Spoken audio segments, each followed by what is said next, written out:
It's Wednesday here on the North Shore Drive podcast from the Pittsburgh Post-Gazette. I'm your host, Chris Carter, joined today by Ray Fittipaldo. I want to talk to Ray about how Mike Tomlin has continued to handle this quarterback situation, where it seems like it's very much in a holding pattern. Justin Fields looking to start again this week, but Russell Wilson continues to get closer to being fully healthy. But Mike Tomlin won't name a starter for when that happens, if he does get fully healthy, how the Steelers will move forward. Is that the right move? Is that the wrong move? We'll talk about that, the Steelers' offensive line and how they've been shaping up. And can this defense that has put up elite numbers through 3 weeks maintain that throughout the season? All here on the North Shore Drive podcast and the Pittsburgh Post-Gazette. Let's get into it. You are now listening to the North Shore Drive podcast, a show on all things Pittsburgh sports from the writers of the Pittsburgh Post-Gazette, hosted by Christopher Carter.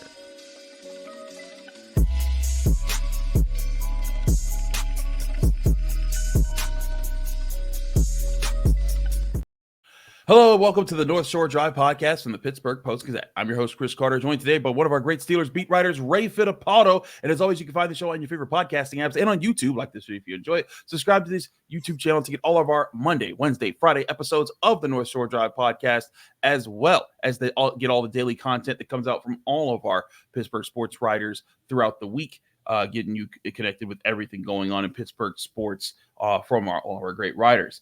And today's show is brought to you by our presenting sponsor, Edgar Snyder Associates. Whether you're injured in a car accident or hurt on the job, Edgar Snyder Associates has helped injury victims for over 40 years, recovering more than $2 billion on their behalf. If you or a loved one have been seriously injured in an accident, call 1-800-94-EDGAR or visit www.edgarsnyder.com for a free consultation. And remember, there's never a fee unless they get money for you.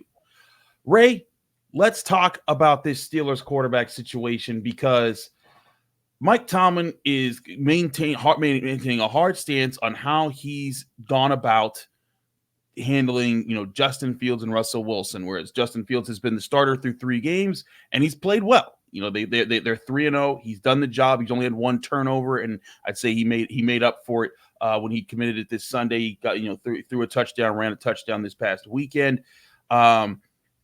But he's maintained whenever he's been asked, okay, when Russell Wilson is 100% healthy, because clearly, he can be on the practice field, but he can't fully practice. He's not fully mobile just yet. But if that happens, what are you going to do, Mike? Is Russell Wilson still QB1 like he is on the depth chart? And Mike Tomlin continues to say, I'm not answering that question. I'm not crossing that bridge till I get there, because I'm not going to put myself on the 8 ball. And he hasn't said that part. But to me, Ray, I feel like this is the right move. I think that, as reporters, we have to do our jobs to ask that question. If that development has happened, we need to know it, report it. That's part of what we do.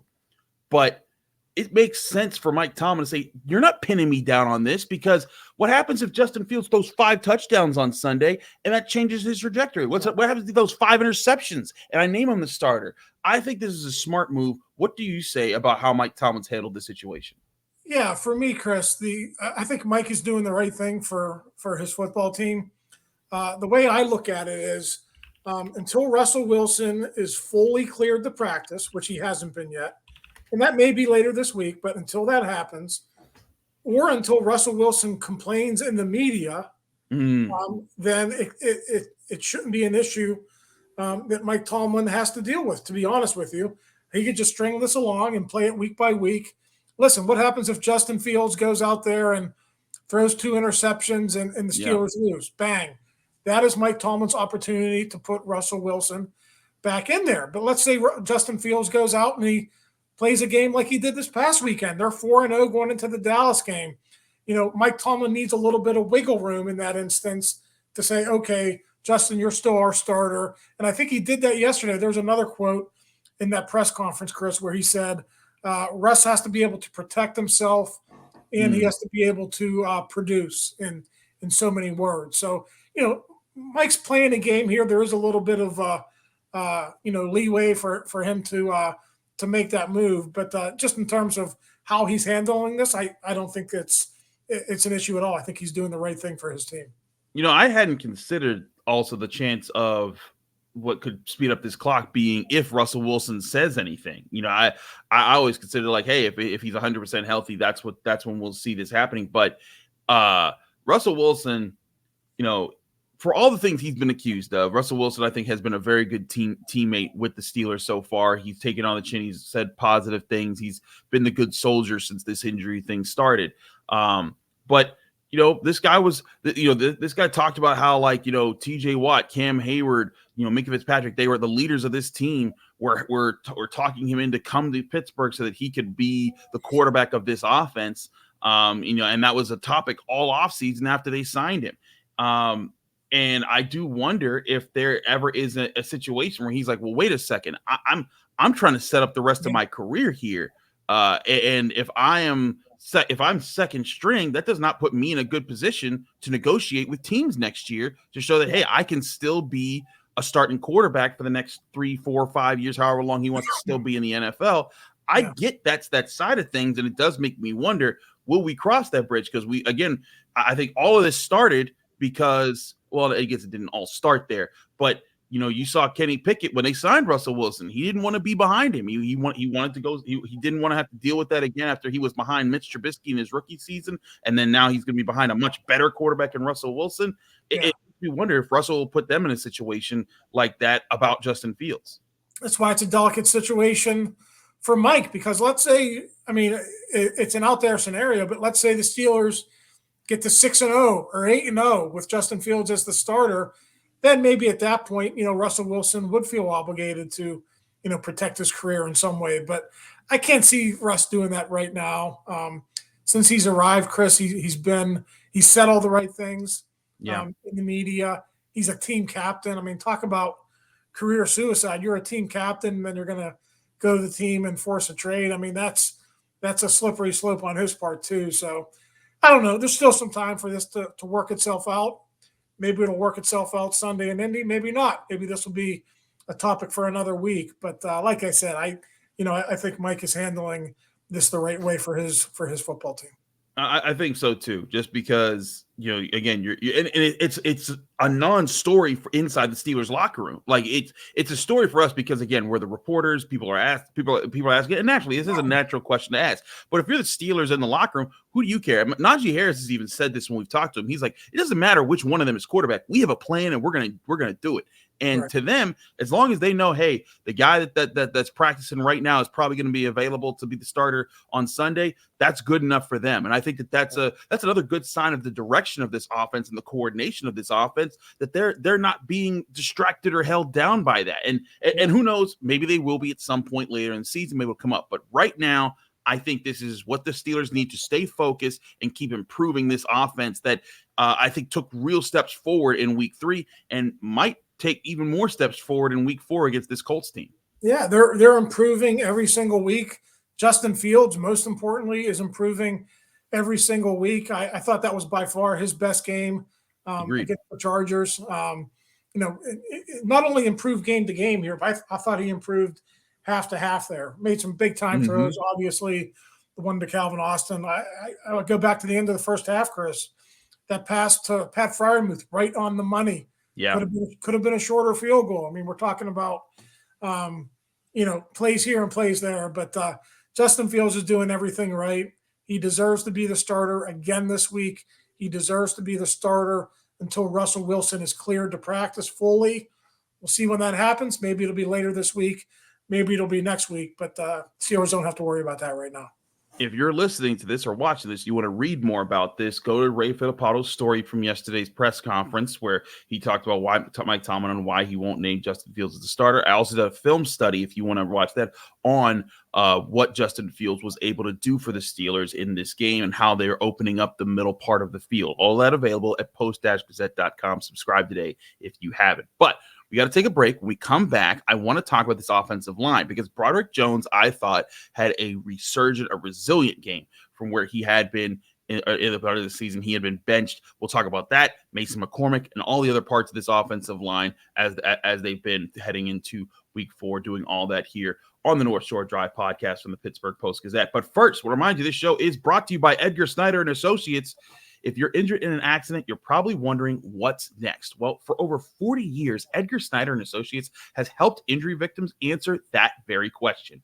Whether it's gathering evidence, collecting medical records, or dealing with the insurance companies, Edgar Snyder Associates has helped over 75,000 people handle the question, what's next? Call 1-800-94-EDGAR or visit www.edgarsnyder.com for a free consultation. And remember, there's never a fee unless they get money for you. We're also brought to you by our friends at SmartSide. Here's an ad from our friends SmartSide. Between beauty and durability, making your neighbors jealous has never been easier. Introducing LP SmartSide Expert Finish Trim and Siding, now in brushed smooth texture. Available in 16 versatile colors, LP SmartSide Expert Finish products help create timeless designs and beautiful, longer-lasting dream homes. That's the beauty of brushed smooth.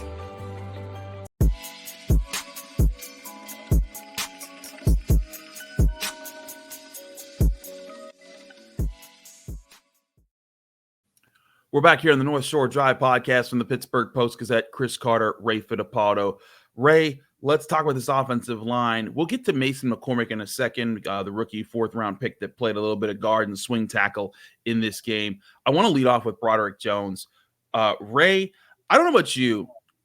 We sit in different parts of the press box. So we don't get to talk much during the game. But I didn't even know. I noticed when Joey Bosa was limping off the field after the first offensive play. I didn't see until after the game why he was limping off. And it was because Broderick Jones buried that man. And sure, he might have slipped somewhere, but he slipped because Broderick Jones put his hands on him and drove him around. And when I look back at that, I was like, that is very encouraging because of how Broderick Jones did it. Because one thing you and I talked about a lot throughout the preseason and the start of the regular season, for whatever reason, Broderick Jones hadn't been punching. He hadn't been striking with his hands, establishing the tone, establishing leverage in either run blocking or pass blocking for the first few weeks. And then all of a sudden, that right elbow brace that had been on his arm, throughout much of training camp and throughout the start of the season, it was off. And that punch was there. He blocked Joey Bosa well. And when the Steelers' run game got going, he played a big factor in that. What was your thoughts on how Broderick Jones played in this game? And do you think this is a good sign for him moving forward this season? Yeah, you talk about setting the tone. I thought that block set the tone, and I thought Patrick Queen's big hit early in that game on that first drive set the tone too for the defense. So, getting back to Broderick though, I thought he played well. I know PFF didn't give him a good grade, but just watch the game with your own eyes. I think he responded like Mike Tomlin said he did yesterday, played much better certainly than he did in the preseason games or that limited stretch that he had in Denver when they had to pull him. So that's great news for the Steelers going forward. I know they signed this Anderson guy yesterday off the street. Presumably he'll be the swing tackle until Dylan Cook comes back, but this is Broderick Jones' position. He's the right tackle for the rest of the season. He's got to be good. He's got to be as good as he was last year. And, he can't worry about going to left anytime soon because it's not going to happen. Troy Fautanu might come back this year, but he's not coming back till January. So Broderick Jones is this team's right tackle, and he's got to play the way he did going forward, the way he did against the Chargers. One thing Mike Tomlin said that I think is very true and a good sign for Broderick Jones is that throughout this process, from him being benched for Troy Fautanu, for him not being moved to left tackle, Broderick Jones has been a good soldier. He hasn't said the thing like, I deserve this, I deserve that. And look, he expressed some frustration about the penalty calls he got called for against the Broncos that led to him getting benched. And he was like, oh man, I felt like those didn't work. But he never spoke badly about he's never said I should be at left tackle. He's never said, come out and said Troy Fautanu shouldn't be starting over me. And when Troy Fautanu got to the Steelers, it was clear that both of them were kind of working to see who was going to be at right tackle.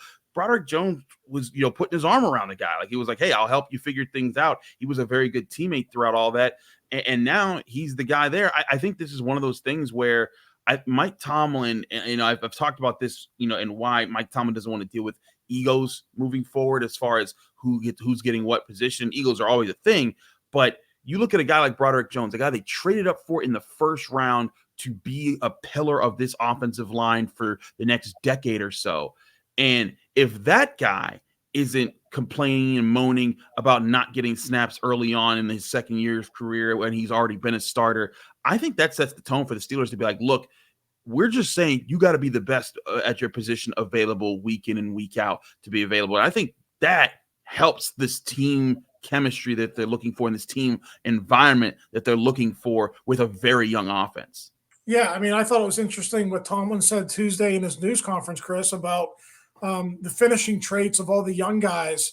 He's talking specifically about this rookie class, but I think Broderick Jones can certainly fall into that too. When you look at Zach Frazier, watch his tape in the way he plays in the run game. Mason McCormick, I know we only saw him limited in this Chargers game, but he did that in training camp. And of course, Troy Fautanu, we know he gets after it. We're not going to see that probably until next season. So, he wants to see these young guys grow together. I think they made it a point throughout this summer and this fall to get them on the field together when they could. Because it just seems like, I don't know what you feel about the situation, Chris, but it seems like they're setting up Mason McCormick to start over Spencer Anderson this week. Okay. So now you're going to have two rookies in the starting lineup. They want to see these young guys play together because they're the future. It's not that Spencer Anderson is a bad player, but if he and Mason are equal right now, why not play Mason? Because he's the future starter. Spencer's kind of like the Swiss Army knife, can play anywhere. He's a good player, but there's probably better options out there for you. So, if there's good reason to be excited about this offensive line in the present, but I think there's all the more reason to be excited about it in the future, the way these guys are playing and then the way they will play once they get some cohesion going. You're absolutely right about Mason McCormick. I think that he is when you look at what we saw in training camp and then the preseason, like that guy's a mauler. Like when he figures it out, he's the future at guard, at one of the guard positions. Because again, they haven't re-signed James Daniels to a new contract. They probably aren't going to re-sign him to a contract. So any experience you can get him now before he becomes your presumable right guard next year, the more the merrier there. But I agree. If Isaac Seumalo can't go this week, Mike Tomlin's kind of in the leave the light on for him stage with Seumalo. I wouldn't expect him to play right away. I think that they might take their time with it, especially since they're 3-0.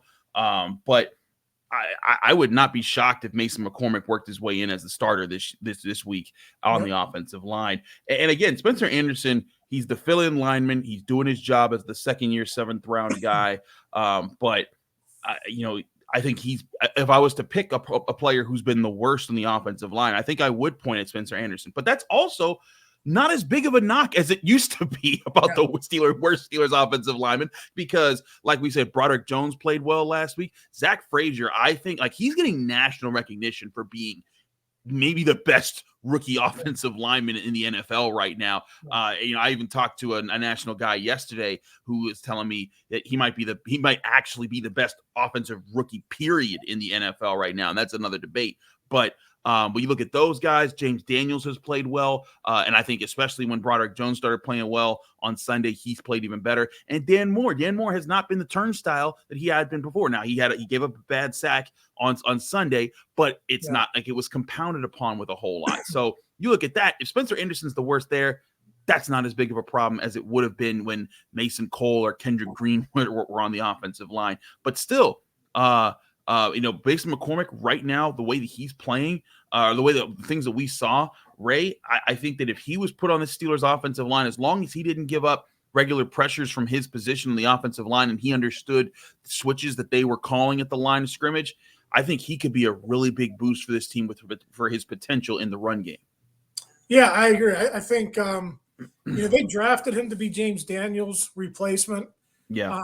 But if you can get him in the lineup sooner, even though it's in the short term, I think that could be good for this offensive line. You, as coaches, you got to be careful about the rotating thing, right? We saw it didn't work with Broderick, but it seemed like maybe Spencer and Mason were able to pull that off pretty well. So, I think Mason's going to be a big part of this team's future. And I think even if Seumalo has a setback, I think they might be okay with him in the short term this year. Just going back to Dan Moore and that sack in the Chargers game. It looked like he was jump setting the guy, and looked like he jump setted him to the outside. Najee was supposed to chip on the inside, and the timing was all screwed up. So I don't know if that's on Dan or Najee. Obviously, Dan's got to get a better piece of him. But once Dan whiffed, then Najee whiffed, and then it was kind of it was a big food bar. Yeah. Food bar. That's a good way to describe it. Let's circle back real quick before we go on to the defense here about Zach Frazier. I don't know about you, Ray. I've been very encouraged by how Zach Frazier has played. He kind of has set a tone when we talked to him after the game. He talked about how the Steelers offense made the Chargers defense tap out. I think he not only plays well, I think he sets maybe even a really good tone for the rest of the offensive line in the middle, which is something the Steelers have desperately been searching for since the retirement of Marquise Pouncey. This could be very real. Like, for Steelers fans who said, oh man, they should have drafted Creed Humphrey. And look, they probably should have, because he's been very good for the Chiefs.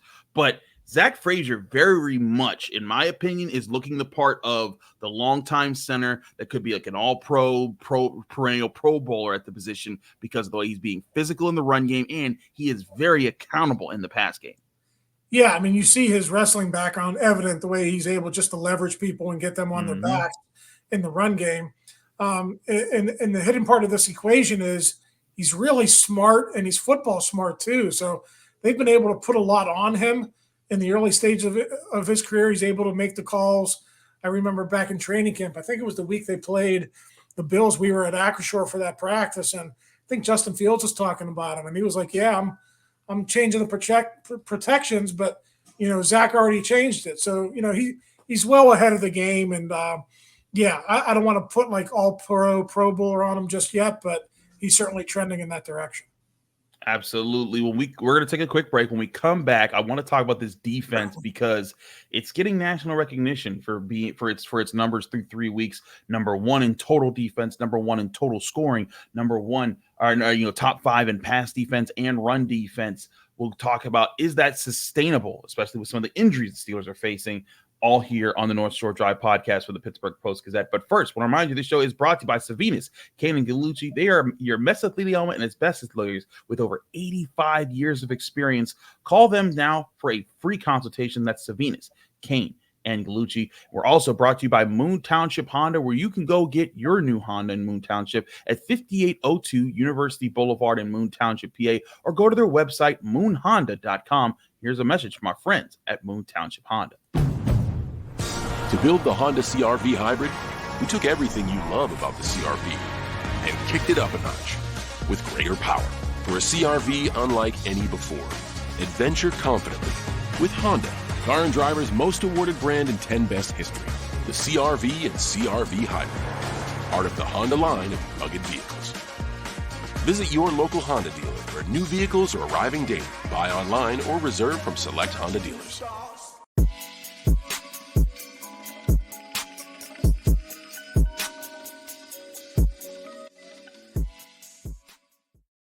We're back here on the North Shore Drive podcast from the Pittsburgh Post-Gazette. Chris Carter, Ray Fittipaldo. Ray, let's talk about this defense. As I said at the end of at the end of the segment, in the last segment, the Steelers defense right now, they're giving up 229.7 yards per game. That is the best in the NFL. They're giving up 8.7 points per game through 3 games.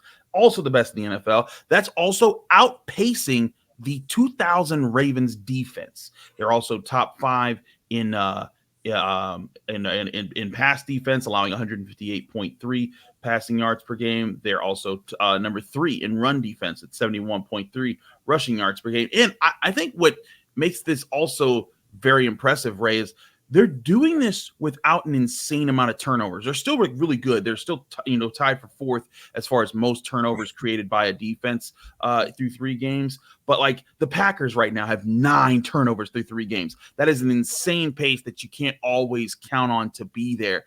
But the fact that they held the Chargers to -5 offensive yards with no turnovers Sunday in the second half, that to me is a very good sign for the chemistry of this defense. How real do you think this early performance has been, or do you think there's going to be some major regressions as the season goes on? Because regression from that is obviously going to happen. That when you can't, that pace is insane to maintain. Yeah. But is there going to be a big lapse somewhere, do you think, with this defense? Yeah, I think when it comes to like comparing them to some of the all-time great defenses, the Ravens, other Steelers defenses from 08 or 76. I mean, let's maybe get to the halfway point of the season before we draw those, because the small sample sizes can be sometimes a little bit misleading. But for me, Chris, it's very encouraging. I think they will be tested this week. Alex Highsmith is down with the injury. So Nick Herbig's going to get a shot. I think they'll be fine there, but that's going to test your depth, right? You know, DeMarvin Leal has to come in, and now be Nick Herbig. And Cory Trice is out. So now Darius Rush has to come in, or James Fair has to come in. So, you know, you're juggling in the secondary a little bit. So every team goes through injuries. You know, I think the Steelers can overcome these injuries in the short term. I think the big thing will be, do you avoid any season-ending injuries or longer injuries like we had a couple of years ago with TJ Watt last season with Cam Hayward? You get one of those, listen, it's going to be tough because those guys are so important to your defense. But yeah, for right now, I mean, they're playing really, really well, and I don't even think these injuries to Highsmith and Trice will affect this defense all that much. I think part of the reason, especially with Highsmith, is because the guy behind him is Nick Herbig, and he had 2 sacks on Sunday, and he's been very, very sharp coming off the bench for the Steelers. Ray, what's been your impression of Nick Herbig, and what's allowed him to kind of continue to be this young phenom that comes off the bench for the Steelers?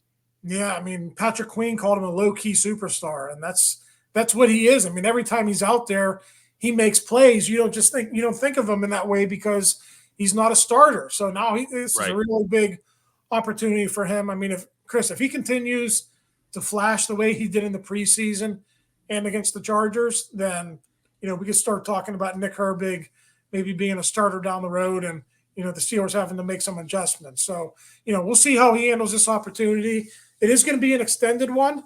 Alex is going to miss at least 2 or 3 weeks. So, you know, we'll see what Nick Herbig got, but huge, huge opportunity for him. You know, whether it's in Pittsburgh or someplace else, he gets to prove now whether he could be a starter in the NFL. Well, right now, Nick Herbig is tied with Myles Garrett with 2 sacks throughout the season. And Myles Garrett's a starter, and Nick Herbig's coming off the bench. So it'll be really interesting to see how that continues. TJ Watt, of course, leads the team with 3 sacks. He's tied for 8th in the NFL. Aiden Hutchinson leading the pace with the Lions with 6.5 right now through 3 games. Let's talk about real quick, because you brought this up with Jerry in your post Mike Tomlin press conference video. With Herbig moving up to starter, that means they got to find another replacement to come off the bench, and presumably that's DeMarvin Leal, a guy who was drafted to be a defensive lineman, but was notably a tweener in college, and now it seems like his tweening is going to be more edge rushing than, you know, helping out in the middle, where I think the Steelers have found very good depth on the defensive line in the interior. What do you think DeMarvin Leal is going to be able to contribute? Can he contribute at this position at a level that will give the Steelers some faith to be able to say, hey, let's still give TJ Watt some rest throughout this game? Because keeping that guy fresh for the 4th quarter is a huge part of what can make this defense great. Yeah, I just think DeMarvin, being a bigger guy, he should be able to set the edge. I mean, that should be his strength. It's not that Nick can't do it, but I mean, Nick is probably giving away what, 25, 30 pounds to DeMarvin, maybe more than that. I mean, they list Nick at 240. I don't know that he's 240. And DeMarvin, I know DeMarvin slimmed down here, but he's probably 280. So, you know, that's a lot of beef. And if he's going to play and play well, he's got to be able to set the edge. In terms of him being a pass rusher, he's obviously not twitchy. So, you know, they'll probably have to do some games for him maybe to get him free. Maybe he can win with power out there. Because he's a bigger guy. But when I think of TJ Watt, Alex Highsmith, and Nick Herbig, I think those 3 guys are 3 of the twitchiest guys in terms of just running around tackles or running inside tackles. And DeMarvin Leal ain't that type of guy. No, I agree about that. Let's flip a little bit around this defense. Let's go to the secondary, where Cory Trice, injured reserve, Now, and this is a little alarming for a guy who missed all of last season with an injury. There's concerns there, but I think also a concern for the Steelers is the depth situation at cornerback, because I think you were really confident about Joey Porter Jr. and then Dante Jackson, and then if one of them went down, Cory Trice could go in, and even when they didn't go down, Cory Trice could come in and help you in your dime package, and everything would be fine there. But now you're in a position where with both of those guys, your next guy coming up is James Pierre, unless Darius Rush is activated and we see something go on there. Now all of a sudden, cornerback depth to me is an issue, and like you said, Ray, I think right now it's fine; they'll be able to handle it. But if they suffer some more injuries to the cornerback position, like how they did the linebacker position last year or the safety position last year, this could be a problem for this defense that's set off in an elite historic pace to start the season.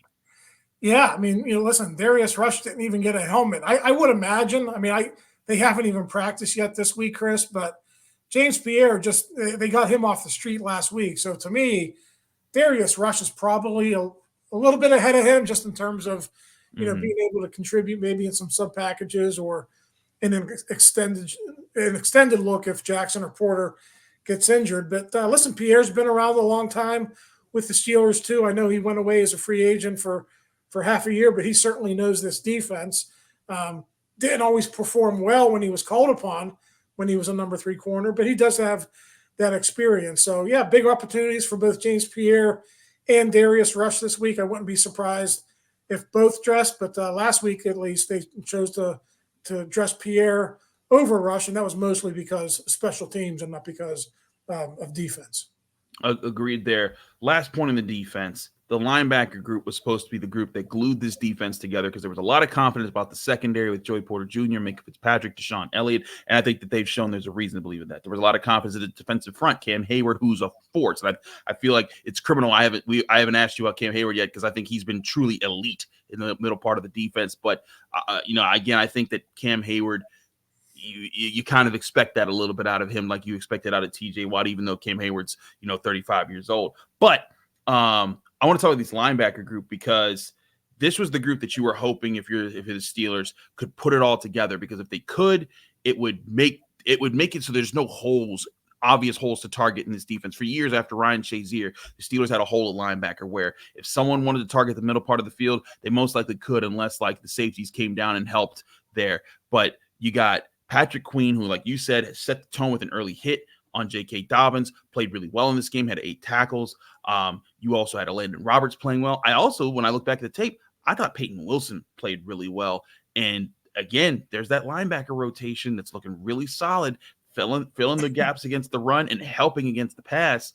I truly think that these guys, they are building up to be the group that was advertised as far as being the glue guys that can piece this whole defense together. They have a plan, and they're going to stick to it at inside linebacker. Roberts had the big early sack in that game, but whenever there was a certain down and distance after that, Peyton Wilson was in the game. So, they're using his skill set whenever they feel like there's going to be passing situations or situations where he might have to cover a little bit more. So, Roberts is a really good all-around linebacker, but I think at this stage of his career, Peyton Wilson is probably better in those situations. But again, this week, Chris, like Colts, Jonathan Taylor, big week for Roberts. Even if Roberts only plays 25, 27 snaps a game, he's got to step up big in those situations. And Patrick Queen has to step up all the time. That's their roles. And like I said, I think Terrell Weston and Mike Tomlin have that pieced out pretty good right now. They kind of know where the strengths and weaknesses are, and they're playing to them right now. Absolutely.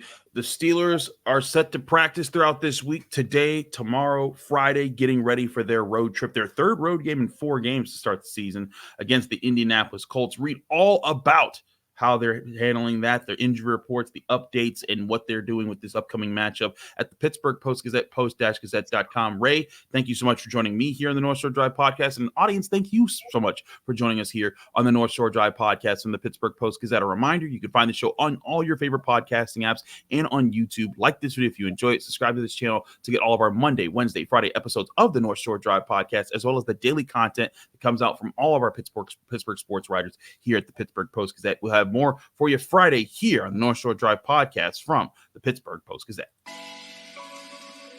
Thank you for tuning in to another episode of the North Shore Drive podcast from the Pittsburgh Post-Gazette. If you watch this video on YouTube, please like the video and subscribe to our channel. For all the sports coverage from the Post-Gazette that we have to offer, visit post-gazette.com.